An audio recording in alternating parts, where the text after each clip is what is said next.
Hello, everybody, and welcome to Management 203 Principles of Project Management. I'm Adjunct Professor Andy Molnar.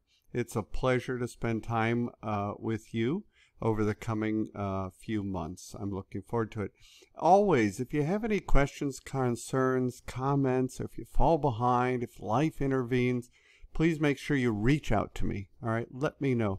90% of what project managers do is communication. So please reach out to me. I respond very quickly. And I want to work together with you to accomplish your University of North America goals. Okay, looking forward to it. And this course will be introduced to project management, but not from a boot camp perspective, right, for taking the exam, though the same concepts will be discussed. It's applicable, but from a manager's perspective, right?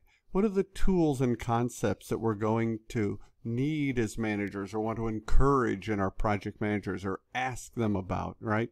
It's things like the project charter, the scope statement, and the work breakdown structure associated with that. Maybe project estimating for your cost management, or what are the scheduling methods that you can use in your projects. So discussions will include the key phases of project management throughout the life cycle, right? From initiating to planning to executing to controlling, which is a lot of what project managers try and do, and to closing out the project. Now, we will apply those in discussions and in assignments during the class. This, I think, is a really fun class, right? But it's up to you now. As project managers, even managers of project managers, right, we seek to continually develop our sense of our role as leaders and managers and technical experts. Technical experts both in the project management skills and technical approach that we're going to talk, the tools, but also in your own industry expertise. And then, of course, as project managers, we're always developing our interpersonal skills, right? Keep the door open, to keep information coming. It's how we collect requirements and assumptions and constraints and quality standards, etc.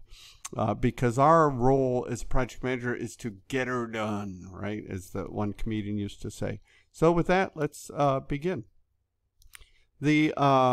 Notice that we're going to start really in Chapter 2. Some of the things I will talk about today are from Chapter 1, so feel free to go back, review that. I would encourage reading it, right? But I know you're busy, and I wanted to jump right into Chapter 2. The reason is because we're going to break down the Panama Canal, which is itself two projects, a first attempt which failed and a second attempt which succeeded, one under the French leadership, the first attempt, and then under American leadership after that. And we're going to assess what went wrong. And what went wrong in the first, and what went right, of course. What went wrong in the first attempt that led to a failed approach is largely are high-level things: strategy, development of scope and requirements, risks taken without being assessed, communication perhaps, right? You'll discover for yourself and write it up. In week 3 and in week 8, I actually spend most of those weeks giving you time to write. But you'll notice in week 1, I give you some of the documents up front you could begin to review as you desire. Now, for these slides and the lectures throughout the course, I did want to add that I divide the discussions into 13 to 15-minute sprints, right? And I do this for a couple of reasons. One, it makes sense to review the text, and then you get smaller chunks. So you have small chunks of text to read, and then reviewing the lectures and the slides that go with them. Or vice versa, do the lectures and slides first, then do the reading, right? Smaller chunks. In addition, many of us are just plain busy. I recognize that. So everybody can come up with 15 to 30 minutes before work, at lunch, after work, right? And so it makes it more chewable, right? Breaking it down, and you'll know exactly where you left off is my goal, okay?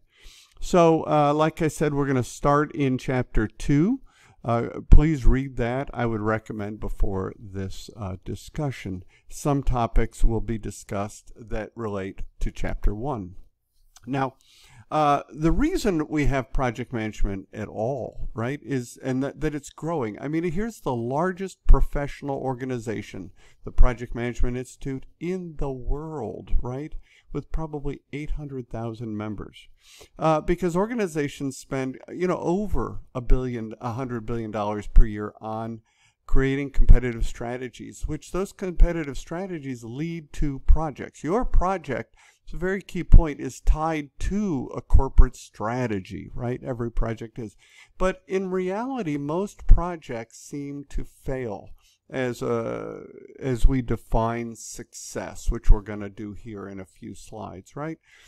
Failure doesn't mean they don't finish, but they didn't meet the schedule or scope or cost, etc. We're going to take a look at that. And your project, the Panama Canal, is very much guided to that effort. One failed, one succeeded. And I think you learn just as much from a failed project as you do, probably more, than a successful one. So we're going to look at both. So projects fail. So if projects fail, what is a project? A project goes by two key phrases in my mind. It is unique and it is time bound. When I say time bound, it means it has a start date, it will have an end date, and at some point we turn our deliverable, our product, over to operations, to maintenance, to something else, right? It's no longer a project. So it's unique and it is time bound, and I think you can sense that by reading this slide. Now, in fact, this slide says it. The main characteristics of a project is that it's unique, that if it's unique, it's a one-time occurrence. It's not going to happen again. It may happen similarly, but it will be different, even 6 months later. The stakeholders change. If the stakeholders don't change, they themselves have changed, right? The context is always evolving, right? And so in this unique effort, we're always looking at the interdependencies to manage our resources, avoid conflict, and maximize opportunities and minimize threats, which are both risks. Risk threat, risk opportunity. Maximizing the opportunity, minimizing the threat. These are the major characteristics of what anchors a project. So when we look at success, what might that refer to? Some people will say, and I agree, largely project managers are assessed based on the iron triangle, which is time, cost, scope, or sometimes schedule, budget, or objectives and requirements. And you can see the triangle in the middle of this slide. That is a measure of success, and you, the project manager, are always working to keep in balance those three: schedule, scope, and cost.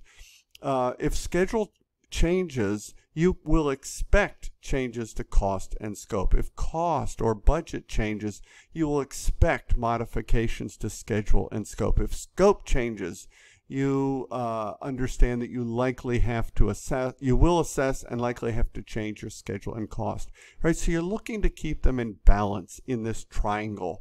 And through the course, we're going to talk about these other activities like resources, contracts and procurement, risk management, quality, which is the Q at the top, things you'll want to assess in addition to that, right? But a measure of success is this iron triangle. Now, I just mentioned that was a measure of success. There are other measures to success, though, but historically it's been the iron triangle, and that is still first and foremost in your project manager's minds. Well, to manage that, you'll want to assess controls, which we'll talk about throughout this course.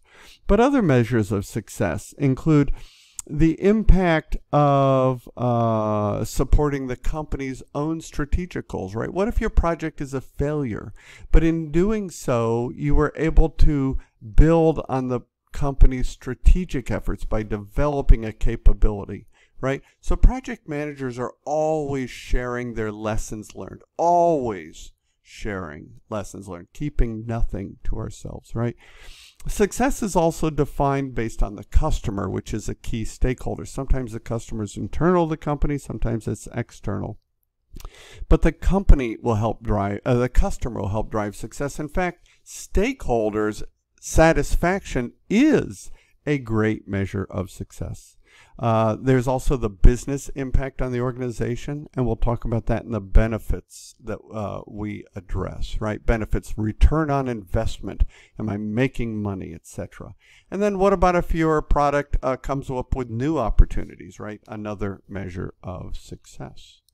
All right, so the project manager themselves, they are a key individual. They are like a mini CEO. They are the only ones able to integrate all of the knowledge areas, and there are 10 knowledge areas in most project management conversations, right? There's integration management, which is who the project manager is or what they do all the time. And under that, you have the other 9: scope management, schedule management, cost management, risk management, procurement management, communications management, stakeholder management, quality management, resource management. I believe that listed all of them. So that's quite a bunch. You are a mini CEO. There's no doubt about it. So why project management at all? Because as I said, the role of a project manager is integration of all those management areas I just listed. And so in doing so, project management is about applying the skills and tools necessary to integrate all those aspects and produce a deliverable. That's what project management is. And so in a project, you are working to increase the likelihood that you will accomplish your goals, right? We said most projects fail. So you want to increase the likelihood because it's not certain, as we've seen already, and that uncertainty is the very definition of a risk, right? That is sometimes goes unassessed, right? And so integration management, you are that expert. Only you have all the knowledge to integrate all of the knowledge areas that I mentioned. Now you're going to do that over the life of the project, which takes the form of this curve. We call it in project management the S curve, right? A project generally starts out shallow as you put together the charter and your team, and then in execution and controlling it spikes up. That's where most of the work is being done over time. And then of course a project will taper out as you get final customer acceptance, close out the project, and other documents. Now, the only issue is, and it should go well, you hope, is that there's risk involved. And risk, we already said, was by definition, an uncertainty, right? There's an uncertainty about the ability to meet our goals due to the various other factors that we're going to end up considering throughout this course. You'll want to consider risk threats and risk opportunities, right? Risk threat is why we have car insurance. A risk opportunity is to buy car insurance from a company that if every period you go without an accident, they reduce your deductible, right? Risk threat, risk opportunity. Also, you've already seen that risk, we said the likelihood, to reduce the likelihood of these uncertain events. That's probability. What are the chances? What are the likelihood? What is the probability? Those are synonymous terms. And the probability times the impact, right? So if it is likely to happen and the impact is huge, we'll multiply those. Bam. Now you have your risk defined, probability times impact. And you can see that over time that changes significantly, that over the life of the project, that the risk starts out very high, and as you assess the risks and write them down and present plans on how to mitigate or eliminate them, risks actually drop over time in the project. But what goes up is cost. The longer it takes me to discover a risk, or if I don't discover it at all, the costlier it gets to my project. So and there's a point of diminishing returns, so a point of X right in the middle where it's even now. But after that point, discovering a risk or risk executing later has a higher cost than if that risk had happened early on in the project. And that's what I'm trying to express in this slide. So that's where I'll stop now. We'll come back with how to improve in part 2 of the discussion this week.